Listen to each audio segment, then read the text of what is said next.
Hello friends, welcome to MS Academy. So today we are having the last session for the topic that is the magnetic effect of current. तो जो magnetic effect of current है उसका जो आज है last lecture है, जिसमें हम लोग सबसे पहले तो देखेंगे उसका summary. First of all we will cover up all the points within 5 minutes. First 5 minutes में हम लोग समरी देखेंगे. उसके बाद आज जो पॉइंट्स है वो न्यूमेरिकल का है, तो रेस्ट ऑफ द 25 मिनट्स हम लोग न्यूमेरिकल करेंगे. We will try our level best to solve as many as numerical possible.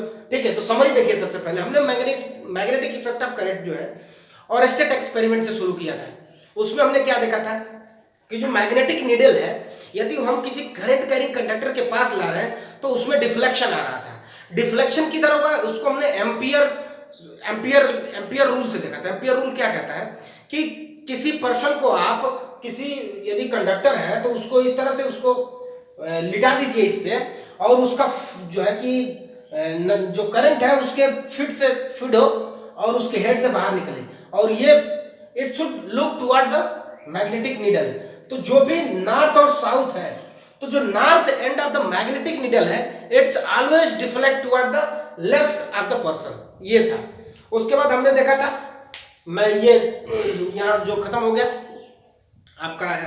उसके बाद मैग्नेटिक इफेक्ट ऑफ करंट, उसमें बायो सावर्ट्स लॉ आता है. उसके बाद आगे बायो सावर्ट्स लॉ में क्या देखा था कि कोई भी करंट एलिमेंट है यदि, तो करंट एलिमेंट के वजह से मैग्नेटिक फील्ड प्रोड्यूस होता है, और उसको प्रोड्यूस जो करता है और उसको जो कैलकुलेट करने का जो फॉर्मूला था dB इक्वल टू था mu not upon 4 pi I D L sine of theta upon R square. Ideal sine theta upon R square. ये आपका स्केलर फॉर्म था. वेक्टर फॉर्म के लिए क्या नाम mu not upon 4 pi I D L cross R upon R cube हो गया था. वो आपका वेक्टर फॉर्म था. ये आपका स्केलर फॉर्म है मैग्नेटिक डाइपोल. अब जब बायो सावर्ट्स लॉ हमने पढ़ लिया तो इसके एप्लीकेशंस को हमने देखा था. इसके एप्लीकेशंस को हमने क्या देखा था कि पहला एप्लीकेशन इसका ये था कि कोई स्ट्रेट कंडक्टर है और वो करंट को कैरी कर रहा है. If a straight conductor is carrying a current of I ampere, then what will be the value of magnetic field due to it at a point P, which is r distance from the conductor. तो उसको हमने देखा था. उसके लिए हमने formula B को derive किया था. तो B इक्वल टू आर आता आपका mu not upon 4 pi I by R sine phi one plus sine of phi two. यदि आपको याद हो, उम्मीद है आप मुझको फॉलो कर रहे हैं, आपको याद होगा. फिर हमने इसमें 2-3 केसेस बनाई थी. पहली केस बनाई थी यदि कंडक्टर अपना इनफाइनाइट लेंथ का हो और उसमें जो पॉइंट P है जिसपे हमें कैलकुलेट करना है P एकदम सेंटर पे हो. तो हमने बताया था कि क्या बताया था उसका साथ दशा में हमने बताया था कि साइन फाई वन और साइन फाई टू दोनों 90 हो जाएंगे, और फाई 90 फाई टू 90 दोनों 90 मतलब 1 + 1 2 हो जाएगा. तो mu not upon 4 pi 2 I by R जो है मैग्नेटिक फील्ड हो जाएगा at the point P which is near the centre when the length of the conductor is infinite. उसके बाद हमने क्या बताया था, यदि पॉइंट P सेंटर पे ना हो कि किसी एक एज के तरफ हो, किसी एक एंड के तरफ हो, तो उसके लिए हमने बताया था कि फाई 1 या फाई 2 में से कोई एक 90 हो जाएगा और एक 0 हो जाएगा, यानी ये वाला टर्म खत्म हो जाएगा और इसकी वैल्यू 1 हो जाएगी, यानी mu not upon 4 pi I by R हो जा रहा था रिजल्ट. तीसरी जो केस बन रही थी वो कंडक्टर जो है अपना फाइनाइट कंडक्टर था. तो उसके लिए क्या आ रहा था, उसके लिए भी mu not upon 4 pi I by R L upon जो है under root 4a square plus L square, यानी फाइनाइट केस. फाइनाइट मतलब आप इस तरह से इनफाइनाइट के लिए केस और फाइनाइट के लिए. इनफाइनाइट में 2 केसेस थे, एक पॉइंट सेंटर पर है और दूसरा पॉइंट किसी एक एज के तरफ है, किसी एक एंड के तरफ है, और दूसरा फाइनाइट वाली केस. ये था application of Biot Savart's law. अब हम लोग डिस्कशन किए थे एम्पियर्स लॉ. एम्पियर लॉ क्या कहता है? एम्पियर लॉ कहता है कि किसी भी मैग्नेटिक फील्ड का जो क्लोज लूप लाइन इंटीग्रल है, line integral of magnetic field कितना होगा, वो होगा mu naught times of the total current enclosed with in that loop which is called Amperian loop, यानी mu naught is equal to mu naught I होगा. ये कहता है अपना अपना अपना अपना एम्पियर कहता है. एम्पियर सर्किटल लॉ कहता है कि किसी कंडक्टर में जो करंट फ्लो हो रही है उसकी वजह से जो मैग्नेटिक फील्ड प्रोड्यूस हो रहा है उसको निकालना हो तो हम निकाल लें कितना करंट फ्लो कर रहा है, उसको मल्टीप्लाई करते हैं मैग्नेटिक फील्ड से, तो उसके लाइन इंटीग्रल के बराबर होगा. That is what the ampere circuital law states. हमने इसके भी जो है कि रिजल्ट को डिस्कस किया था, एप्लीकेशंस को. एम्पियर सर्किटल लॉ के अनुप्रयोग में हमने देखा था कि कोई भी जो है कोई चालक है, आई एम्पियर की जो है धारा उसमें प्रवाहित हो रही है, तो उसके वजह से बिंदु पी पर जो है चुंबकीय क्षेत्र क्या होगा उसको भी हमने कैलकुलेट किया था। तो जो उसका भी वैल्यू इतना ही आ रहा था, mu not upon 4 pi I by are.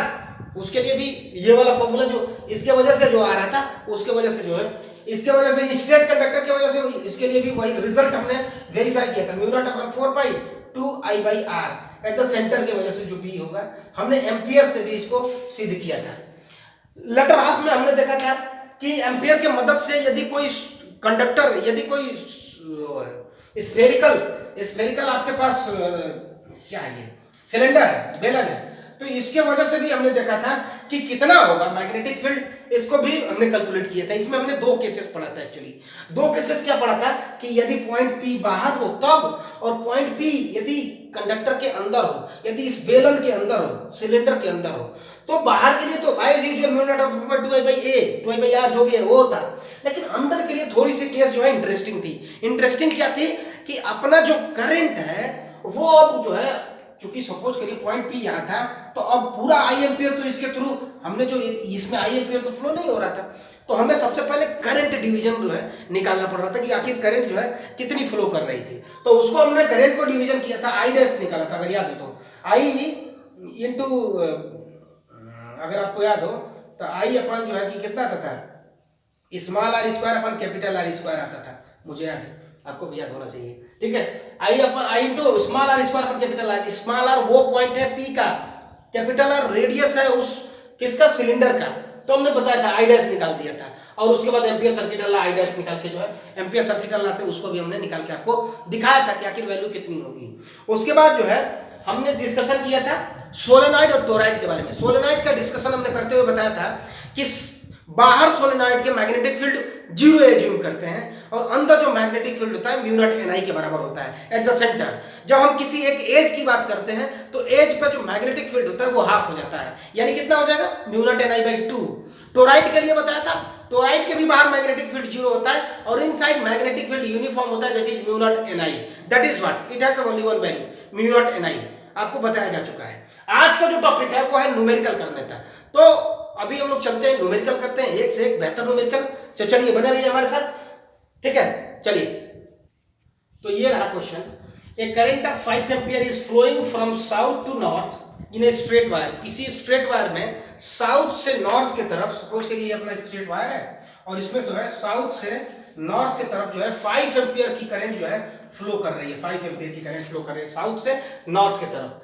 कह रहा है कि find the magnetic field due to the 1 centimetre piece of wire, यानी कि किसी 1 सेंटीमीटर जो है, 1 सेंटीमीटर कोई पीस ऑफ वायर ले लेते हैं यहाँ पे, यानी डीएल की लेंथ कितनी हो गई, 1 सेंटीमीटर। 1 सेंटीमीटर मतलब 0.01 मीटर हो जाएगा, ठीक है, 0.1 मीटर हो जाएगा। 1 सेंटीमीटर पीस ऑफ वायर की वजह से मैग्नेटिक फील्ड निकालिए किसी पॉइंट पे जो 1 मीटर दूर है, किससे, कंडक्टर से, वो भी किस दिशा में है, नॉर्थ ईस्ट डायरेक्शन में है from the piece of the wire. किस डायरेक्शन में है, नॉर्थ ईस्ट में। तो ईस्ट अपना इधर हो जाएगा, वेस्ट इधर, और नॉर्थ ईस्ट का मतलब ये ईस्ट हो गया, यानी यहाँ से 45 बनाते हुए 1 मीटर की दूरी पे ये है, 1 मीटर दिया ना, यस 1 मीटर दूरी पे ये पॉइंट पी है, where we have to calculate the magnetic field. क्या दिमाग में कुछ चल रहा है, कौन सा फॉर्मूला लगाया जाए? आपके पास पीस का लेंथ दिया है, यानी डीएल दिया है, डीएल दे दिया, आपको हेल्प मिल गया। डीएल किस में आता है, बायो-सावर्ट्स लॉ। बायो-सावर्ट्स लॉ कहता है मैग्नेटिक फील्ड यदि निकालना हो और एलिमेंटल लेंथ आपको पता हो, आप मेरे पास आइए, mu not upon 4 pi I DL sine theta upon R square. Very simple, hope you have noted it. नहीं तो आप रोक लीजिए वीडियो को और नोट कर लीजिए, ठीक है। चलिए मैं सॉल्यूशन करता हूं। अभी कह रहा है कि जो पॉइंट पी है साउथ से ईस्ट डायरेक्शन में है, यानी ये वाला जो एंगल होगा 45 डिग्री। ये देखिए डीएल की लेंथ नॉर्थ से साउथ के नॉर्थ की तरफ है, और पॉइंट पी की डायरेक्शन इधर है। इन दोनों के बीच का जो एंगल है that is 45 degree. Current pipe 5 ampere की है, ये जो डिस्टेंस है आर जिसे हम बोलते हैं या ए बोलते हैं, वो 1 मीटर है, डीएल की लेंथ 0.01 मीटर है। चलिए बायो-सावर्ट्स के पास चलिए, उसने कहा था कि B is equal to mu not upon 4 pi I DL sine of theta upon R square, बिना झिझक के। चलिए वैल्यू रखिए, म्यू नॉट अपॉन 4 पाई की वैल्यू आप लिख सकते हो 10 इंटू 10⁻⁷ इंटू आई की वैल्यू मुझसे नहीं पूछना है, क्वेश्चन में दे रखा है 5 एम्पियर इंटू डीएल की लेंथ 1 नहीं बल्कि 1.00 0.01 इंटू आइडियल साइन थीटा। अब साइन की वैल्यू जो है आपको तो पता होनी चाहिए, साइन 45 की अपन आर स्क्वायर। आर कितना है 1, स्क्वायर जितनी बार करिए 1 ही होगा, ठीक है। तो यानी कि ओवरऑल जो 45 की वैल्यू होगी इसी को रखना है। साइन 45 की वैल्यू 1/√2 होती है, ठीक है। जैसे ही आप रखेंगे इसको, जैसे ही सॉल्व करेंगे साइन 45 की वैल्यू रख लीजिए आप 1/√2। रखने के बाद जो आपको आंसर मिलेगा 3.4 into 10 raised to power, मैं एक बार वेरीफाई करता हूँ। The answer is such that 3.54 into 10 raised to power 9, 3.54 into 10 raised to power -9 Tesla. Answer लाना मेरा वो काम नहीं है, ठीक है। मुझे कंसेप्ट देना है और मुझे प्रोसीजर देना है। द प्रोसीजर मुझे कैसे पता चला कि बायो सावर्ट्स लॉ, क्योंकि बायो सावर्ट्स ने कहा था कि यदि आपको एलिमेंटल लेंथ पता हो, दूरी पता हो, एंगल पता हो, मैग्नेटिक फील्ड मैं दूंगा। उसने दे दिया B = μ0/4 pi I D L sin theta अपन r स्क्वायर। हमने इसके फार्मूले को यूज किया और आंसर पाया, यानी 3 पॉइंट। इसको तो कैलकुलेट कोई कर सकता है, 3.54 into 10 raised to power -9 Tesla. Isn't it? Any doubt comment करिए। चलिए नेक्स्ट क्वेश्चन की तरफ चलते हैं। चलिए ये दूसरा क्वेश्चन है आपके लिए। कह रहा है कि एन एलिमेंट dl जिसका दिया है value dx into i cap है, यानी इसकी डायरेक्शन जो है एक्स एक्सिस के डायरेक्शन में है। I cap is the unit vector along the X axis. Vector में मैं पढ़ा चुका हूं आपको deeply. Vector 1, vector 2, cross product, dot product. मैं वेक्टर की लिंक भी दे दूंगा आपको, डिस्क्रिप्शन में देख लीजिएगा, ठीक है। An element dl = dx into i cap, where dx = 1 centimetre, पहले तो मीटर में बदलेंगे, ठीक है। Is placed at the origin पे रखा हुआ है, ठीक है। कहाँ रखा है? ओरिजिन पे, जो कि कैरी करता है किसी एक करंट को। करंट का अमाउंट कितना है? I = 10 ampere of current is being carried by the current that is wire, okay. What is the magnetic field on y axis? We have to find out the magnetic field on y axis at distance of 0.5 metre. 0.5 metre पे origin से y axis पे हमें यह पता करना है कि magnetic field कितना होगा। यानी सपोज करिए हमने एक कोऑर्डिनेट एक्सिस बना दिया, ये अपना x एक्सिस है और ये अपना y एक्सिस है। dl बता रहा है आपको कि dl इस डायरेक्शन में है और उसकी डायरेक्शन दे रखा है dl = आपको dx into i कैप दे रखा है। दूसरा कह रहा है कि जो dr है, यानी कि जो डिस्टेंस है आप जिसमें मैग्नेटिक फील्ड पता करना है, r वेक्टर या एक वेक्टर, वो y एक्सिस पे है। कितना दूरी पे है? 0.05। यानी यदि इसको देखें तो ये इंटू r इंटू dy, या आप जो है कि आप इसको बोल सकते हो j cap, r j cap इस टाइप में, ठीक है। r j cap isn't it? r j cap या dy j कैप लिख सकते हो आप, ये हो जाएगा आपका इधर। अब ये बताइए, पहले तो हम लोग ये देखते हैं कि जो मैग्नेटिक फील्ड यहाँ प्रोड्यूस होगा उसकी डायरेक्शन क्या होगी। तो अब बताया था राइट हैंड रूप से, अपने वेक्टर में बताया था कि जब क्रॉस प्रोडक्ट होता है तो रिजल्टेंट क्या होता है? वेक्टर प्रोडक्ट में जो रिजल्टेंट होता है वो भी वेक्टर होता है। तो dl क्रॉस r की तरफ से आप चलिए, आप इधर से चलिए और जो थंब की डायरेक्शन होगी वो आपको डायरेक्शन देगी। यानी dl से dr की तरफ देखिए, थंब अपवर्ड यानी कि बाहर की तरफ जो है, यानी कि ये x से y है तो वो कितना होगा? z होगा, यानी z एक्सिस में। तो एक चीज तो तय है, जो magnetic field point 0.5 y axis पे बनेगा उसकी डायरेक्शन जो है z एक्सिस में होगी। The direction will be in the z axis, यानी k कह पाएगा आपका आंसर जब आप फाइंड आउट करेंगे। सो डेफिनेटली होप यहां से आपको कंफर्टेबल है। चलिए मैं शुरू करता हूं।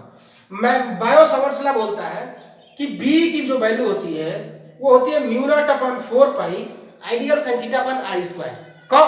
स्केलर फॉर्म में। वेक्टर फॉर्म में क्या होता है? b = μ0/4 pi i dl cross r upon के r³ होती है वेक्टर फॉर्म में।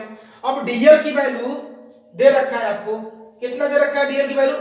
dx into i कैप, और r की भी वैल्यू दे रखा है।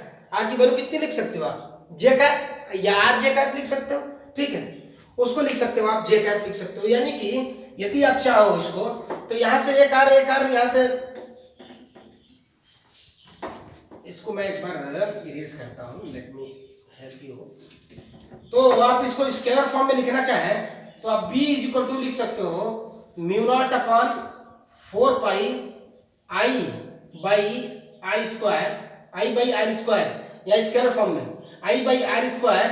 यहां से जो dx था उसको हम बाहर लिख लेते हैं और यहाँ से आई कैप और आर वाले से जे कैप, क्रॉस जे कैप आप यहाँ पे लिख सकते हो, ठीक है। यानी कि आप चाहो तो स्केलर फॉर्म में इसको इस तरह से लिख सकते हो। अब आई और जे कैप का जो प्रोडक्ट होगा वो के कैप होता है, आई और जे का जो क्रॉस प्रोडक्ट होता है वो के कैप, यानी इसकी जो वैल्यू आएगी वो के कैप आएगी, इसको हटा दीजिए आप। कुल मिला के ये आपको डायरेक्शन देता है, नथिंग एल्स। चलिए आई डीएल, डीएल की वैल्यू जो है आपको दिया था, ये डीएल की वैल्यू आपको डीएक्स दिया था ना, और डीएक्स की वैल्यू कितनी दिया था, मैं तो क्वेश्चन ही मिटा दिया, 0 शायद, यानी कि जो डीएल की वैल्यू दिया था आपको वो 1 सेंटीमीटर दिया था, आपको मीटर में चेंज कर रहा है, 100 सेंटीमीटर होता है 1 मीटर में, यानी 0.1 आपका मीटर हो जाएगा। 10 एम्पियर ऑफ करंट फ्लो कर रही थी, 10 एम्पियर, और पॉइंट कितना दूर था, यानी आर की वैल्यू 0.5 मीटर दिया था, यानी आधा मीटर दूर था, 0.5 मीटर। सारी वैल्यू आपको दे रखा है। म्यू नॉट अपॉन 4 पाई की वैल्यू आप रख सकते हो 10⁻⁻7 इंटू आई की वैल्यू 10 दिया है आपको, डी आर की वैल्यू जो है, डी एक्स की वैल्यू आपको दिया है कितना, वो दिया है 0.01 मीटर दिया है, अपॉन आर स्क्वायर यानी 0.5 का स्क्वायर, इतना इंटू के कैप। के कैप में पहले से बता चुका हूं कैसे के कैप आया, आई और जे का वेक्टर प्रोडक्ट जो है के आता है। चलिए इसको आप जैसे ही हल करेंगे, आपको इसको हल करेंगे 5 इसको 25 हो जाएगा, यानी डिवाइड करेंगे 100 में 4, यानी कि कुछ 4 × 10⁻⁸ टेस्ला आ जाएगी, ठीक है। आप इसको कैलकुलेट कर सकते हो, वेरीफाई कर लेते हो। Answer is not the concern, answer मेरा कंसर्न नहीं है, मेरा कंसर्न आपको प्रोसीजर बताना, क्वेश्चन सॉल्व कैसे होगा। होप आप इन दोनों क्वेश्चन से कंफर्टेबल है, ठीक है। आप वीडियोस को रुक के फिर से पीछे जा सकते हैं, ठीक है। रिवीजन करने का कोई मतलब है नहीं, ये तो यूट्यूब है, आप तो क्लासरूम तो लाइव क्लास तो है नहीं कि फिर से पीछे नहीं जा सकते हैं। You can go back to it as required, तो आप पीछे जाकर फिर से आप वेरीफाई कर सकते हो कैसे हो रहा है प्रोसीजर को। चलिए नए क्वेश्चन को देखते हैं। So this is the next question, third question hopefully. A tightly wound 100 turns coil of a radius 10 centimeter carrying a current of 1 ampere. What is the magnitude of magnetic field at the center of the coil? आपके पास देखिए, आपके पास एक coil है जिसमें 100 turns है।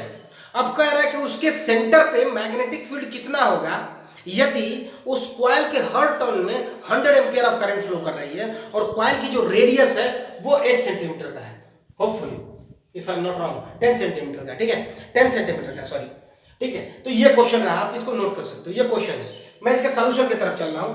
अब आप हमको बताइए, मैंने आपको बताया था ना, बायोसोर्स लॉ के एप्लीकेशन में ही बताया था कि किसी सर्कुलर कॉइल में, यदि किसी सर्कुलर कॉइल है तो उसमें मैग्नेटिक फील्ड सेंटर पे और एक्सियल पॉइंट पे, दोनों में बताया था। और मैं बताया था आपको mu not upon 4 pi I by A, in bracket में बताया था आपको angle subtend by the coil at centre. अभी आपका कॉइल पूरा है, यानी पूरा यानी एंगल आपको चूंकि रेडियन में रखना है तो पूरा 360 रखेंगे ना, 360 को 2 पाई बोलते हैं, तो इसको रखेंगे आप 2 पाई, क्या रखेंगे 2 पाई रखेंगे इंटू 2 पाई। और चूंकि एक टर्न है तो यन, और एक से ज्यादा टर्न है तो आपको यन यहाँ पे जो है आ जाता है, यानी mu not upon 4 pi 2 pi N I by A जो है रेडियस है आपका। चलिए ये फॉर्मूला आप इस्तेमाल करेंगे इस क्वेश्चन को सॉल्व करने के लिए। A tightly wound 100 turns coil of a radius 10 centimeter carrying a current of 1 ampere, what is the magnitude of magnetic field at the center of the coil? उस कॉइल के सेंटर पे आपको magnetic field बताना है जिसका radius आपको 10 centimetre दिया हुआ है, और इस कॉइल में कितने टर्न्स हैं, 100 टर्न्स हैं, 100 टर्न, यानी n की वैल्यू कितनी है आपको 100 दिया है, a या कह सकते हो r की वैल्यू आपको दिया है 10 सेंटीमीटर 0.1 मीटर। अब आपको क्या नहीं पता है, आई भी पता है आपको कि 1 एम्पियर की करंट जो है फ्लो कर रही है, आपको कुछ भी ऐसा नहीं है जो नहीं पता हो। फॉर्मूला भी पता है, put all the values in the formula, get the answer. Mu not upon 4 pi I by A 2 pi N, जैसे ही रखेंगे आपको कुछ उत्तर मिलेगा, और वो उत्तर क्या होगा उसके तरफ चलते हैं। यानी b इक्वल टू क्या होगा, mu not upon 4 pi 2 pi n into I by A या r जो भी है, यानी इसकी वैल्यू हम लोग लिख सकते हैं 10⁻⁷ 10⁻⁷। एक्चुअली होता क्या है, म्यू नॉट की वैल्यू 4 पाई इंटू 10⁻⁷ होती है और नीचे 4 पाई है, तो 4 पाई से 4 पाई कैंसिल हो जाता है, केवल बचता है sorry 10⁻⁷ into 2 pi N, into 2 pi N की वैल्यू आपको 100 टर्न दिया था क्वेश्चन में, आई की वैल्यू आपको 1 एम्पियर अपन ए की वैल्यू 10 सेंटीमीटर, उसको मीटर में बदल लीजिए, 0.1 हो जाएगा आपका, ठीक है 0.1 हो जाएगा, इसको हटाएंगे यहाँ पे एक जीरो और आ जाएगा, यानी कि जो आंसर आएगा यहाँ से 2 पाई इंटू 10⁻⁴ इतना टेस्ला, 2 पाई इंटू 10⁻⁴ टेस्ला जो है मैग्नेटिक फील्ड कहाँ पे, सेंटर पे प्रोड्यूस होगा। आप पाई की वैल्यू रख सकते हो यहाँ पे 3.14 मल्टीप्लाई कर देंगे 3 से 2 पे 3 2 जा 6 7 के आसपास आ जाएगा, ठीक है 7 के आसपास आ जाएगा, आप कैलकुलेट कर सकते हो होपफुली, यानी 6.28 यूजुअली आप जो है कि आप एग्जैक्टली लिख लीजिए 6.28 इंटू 10⁻⁴ टेस्ला, मैंने बताया ना यही आएगा।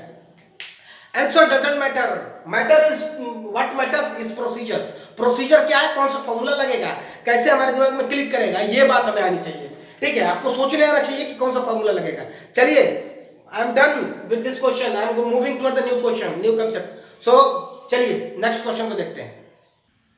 तो देखिए दोस्तों ये आपके लिए नया क्वेश्चन है, कह रहा है a long straight solid conductor of radius 5 centimetre is carrying a current of 3 ampere. एक 5 सेंटीमीटर का रेडियस का एक कंडक्टर है जिसमें 3 एम्पियर करंट जो है यूनिफॉर्मली डिस्ट्रीब्यूट होकर फ्लो कर रही है। कह रहा है कि find the magnetic field induction at the distance of 4 centimetre. Axis से 4 सेंटीमीटर दूरी पे कितना मैग्नेटिक फील्ड प्रोड्यूस होगा, इंड्यूस होगा, वो हमको कैलकुलेट करना है। और कह रहा है कि कंडक्टर की परमिएबिलिटी जो है, रिलेटिव परमिएबिलिटी, वो आपको दे रखा है 1000। समझिए, आपको क्वेश्चन समझना है। आपको क्वेश्चन कह रहा है कि आपके पास एक सॉलिड कंडक्टर है जिसका आपको रेडियस पता है, रेडियस कितना है बताइए तो जरा। रेडियस आपको दिया है 5 centimetre, 5 centimetre is the radius, और कह रहा है कि आपको मैग्नेटिक फील्ड निकालना है at a point 4 centimetre away from the axis. अब ये अपना एक्सिस रहा और यहां से 4 सेंटीमीटर यानी करीब करीब यहां होगा, यानी 4 सेंटीमीटर। कौन सी केस है आपको पता है? एम्पियर सर्किटल लॉ के एप्लीकेशन में जो हमने सिलिंड्रिकल वाला एप्लीकेशन किया था और उसमें जो सेकंड पॉइंट देखा था वो क्या था? When the point P lies inside the conductor, conductor के इनसाइड में जब पॉइंट हो तो क्या होगा मैग्नेटिक फील्ड, उसके लिए मैंने बताया था। तो उसके लिए जो पॉइंट अब हमने जहन में रखा था वो ये था कि इसमें जो है करंट को डिस्ट्रीब्यूट करना पड़ता है, यानी करंट जो है चूंकि आई एम्पियर की जो टोटल करंट है वो 2 पाई, वो पाई आर स्क्वायर में जो है पाई कैपिटल आर स्क्वायर में डिस्ट्रीब्यूट होती है, लेकिन अब तो आई डैश ही फ्लो करेगी ना स्मॉल आर में, वो करेगी आपकी पाई स्मॉल आर स्क्वायर में, पाई स्मॉल आर स्क्वायर में, ठीक है।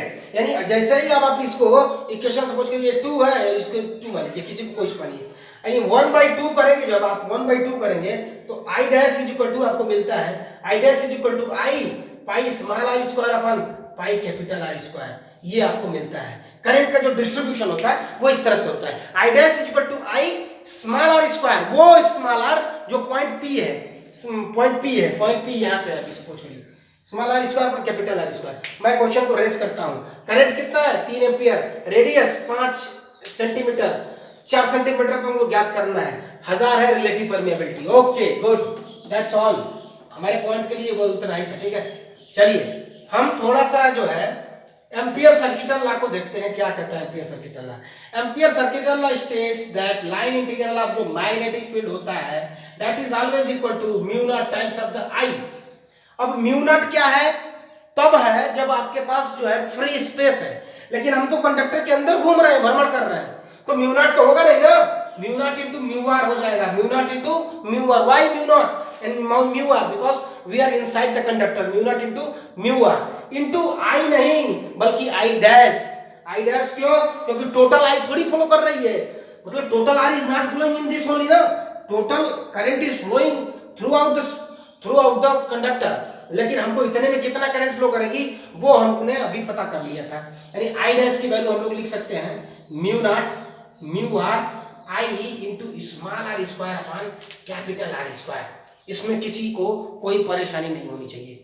यहां से Biot Savart's ampere circuit law इसको लिख सकते हो बी इंटू डीएल को जैसे करेंगे आपको क्या मिल जाएगा 2 pi R, B into 2 pi R. इसको एक चक्कर लगा दीजिए आपको 2 पाई आर ही तो मिलेगा डीएल को। चलिए यानी बी इज इक्वल टू मिल जाएगा आपको mu not mu R into I into small R square upon capital R square into 2 pi R 2 pi R. एक आर से एक आर यहाँ पे आप कैंसिल कर सकते हो मुझसे बिना पूछे। No permission is required here. ठीक है यानी mu not mu R into I into R upon 2 pi into 10 raise to power 10 into I square. Value रखते हैं बी को मिल जाएगा mu not upon mu not की वैल्यू रखिए आप। म्यू नॉट की वैल्यू होती है 4 pi into 10 raise to power -7 into mu R की वैल्यू आपको दिया है 1000 इंटू आई की वैल्यू दे रखा है कितने amount of current was flowing 5 ampere. Hopefully 5 ampere was current flowing. चलिए 5 एम्पियर करंट फ्लो कर रही थी। मैं एक बार वेरीफाई करता हूँ 5 एम्पियर ही फ्लो कर रही थी उम्मीद है। ठीक है मैं एक बार वेरीफाई करता हूँ क्वेश्चन में से 3 एम्पियर करंट फ्लो कर रही थी सॉरी। चलिए आप मेरा साथ दिया करिए इंटू 3 इंटू रेडियस था आपका 4 सेंटीमीटर दूर पे। ठीक है लेकिन 4 को 4 नहीं रखेंगे ना 4 को सेंटीमीटर 4 को 0.04 रखेंगे। क्यों? क्योंकि सेंटीमीटर नहीं बल्कि मीटर में कैलकुलेशन करते हैं। All unit should be in SI system only. 3 into 10 raise to power 3 into 0.04 upon 2 pi into ये आर स्क्वायर है। आर की वैल्यू 5 सेंटीमीटर है यानी 0.05 का स्क्वायर। आप इसको कैलकुलेट करते रहिए कैलसी से कैलकुलेटर से बैठ के जो आंसर आएगा वो ये आएगा 9.6 into 10 raise to power -3 tesla. इतनी ही जो है मैग्नेटिक फील्ड पॉइंट पी पे जो 4 सेंटीमीटर एक्सिस से दूरी पे है या यूं कहें कि जो है सरफेस से 1 सेंटीमीटर अंदर। दोनों भाषाओं में किसी भी भाषा में कहा जा सकता है एक्सिस से 4 सेंटीमीटर दूर या सरफेस से 1 सेंटीमीटर अंदर। ये सरफेस है इससे 1 सेंटीमीटर अंदर और एक्सिस से 4 सेंटीमीटर दूर जो मैग्नेटिक फील्ड इंड्यूस होगा उसकी वैल्यू हो जाएगी 9.6 into 10 raise to power -3 tesla. किसने बताया? एम्पियर सर्किट लॉ ने। ठीक है एम्पियर सर्किट लॉ से ये मदद से ये हो गया। होप ये कंफर्टेबल है आप इसमें। चलिए नेक्स्ट क्वेश्चन की तरफ चलते हैं। तो ये रहा आपके लिए अंतिम प्रश्न इस पूरे एक्सरसाइज का मैग्नेटिक इफेक्ट ऑफ करंट से। क्वेश्चन को एक बार देखते हैं। क्वेश्चन कह रहा है एक सोलेनॉइड है जिसका लेंथ जो है 0.5 metre has a radius of 1 centimetre और उसकी जो रेडियस है वो रेडियस आपको दे रखा है। रेडियस कितना दिया है? रेडियस भी दे रखा है आपको 1 सेंटीमीटर। रेडियस 1 सेंटीमीटर यानी आर की जो वैल्यू है वो 1 सेंटीमीटर है। जो लेंथ है उसकी वो दिया 0.5 centimetre. A solenoid of length 0.5 meter has a radius of 1 centimeter and it is made up of 500 turns. It carries a current of 5 ampere. कितने टर्न्स है? टोटल एन जो है 500 टर्न्स है इसमें और कितना एम्पियर करंट जो है इसमें से फ्लो होता है 5 एम्पियर जो है कांस्टेंट करंट फ्लो हो रही है। कह रहा है कि मैग्नीट्यूड ऑफ मैग्नेटिक फील्ड आपको बताना है कहां पे? Inside the solenoid. सोलेनॉइड के अंदर। सोलेनॉइड के अंदर 2 केसेस होती हैं आपको, एक तो सेंटर पे दूसरा एज पे। दोनों हम बताएंगे आपको। चलिए एक तो सेंटर पे दोनों एज पे। चलिए मैग्नेटिक फील्ड सोलेनॉइड के अंदर यदि आपको निकालना है किसी भी सोलेनॉइड के अंदर आपको यदि मैग्नेटिक फील्ड निकालना है तो आप कैसे निकालेंगे बताइए? फॉर्मूला से निकालेंगे। फॉर्मूला आपको बताया गया है। फॉर्मूला क्या होता है मैग्नेटिक फील्ड का? म्यू नॉट एन आई। ये होता है बी की वैल्यू। कब? जब पॉइंट सेंटर पे पूछा जाए तब। At the centre of a solenoid the magnitude of magnetic field is mu not N I. N क्या है वो जानने की बात है। स्मॉल एन क्या है? स्मॉल एन कहता है कैपिटल एल अपन जो है लेंथ है, कितने टोटल नंबर ऑफ टर्न्स हैं अपन कितना लंबा अपना जो है सोलेनॉइड है। तो टोटल नंबर ऑफ लेंथ कितना है अपना बताइए तो 500 है। अपन टोटल लेंथ कितनी है? 0.5 है। 0.5 है। इसको यहां से आप कैंसिल कर सकते हो और इसको लिखोगे तो आप 1000 पा जाओगे। ठीक है यानी 2 जीरो यहां से 1 जीरो यहां से 3 यानी 1000। तो स्मॉल एन की वैल्यू आप क्या रख दोगे? 1000। चलिए बी की वैल्यू लिखिए। बी की वैल्यू हो जाएगी म्यू नॉट की वैल्यू होती है 4 pi into 10 raise to power -7। N की वैल्यू आप लिख सकते हो 1000 और आई की वैल्यू लिख सकते हो 5 एम्पियर।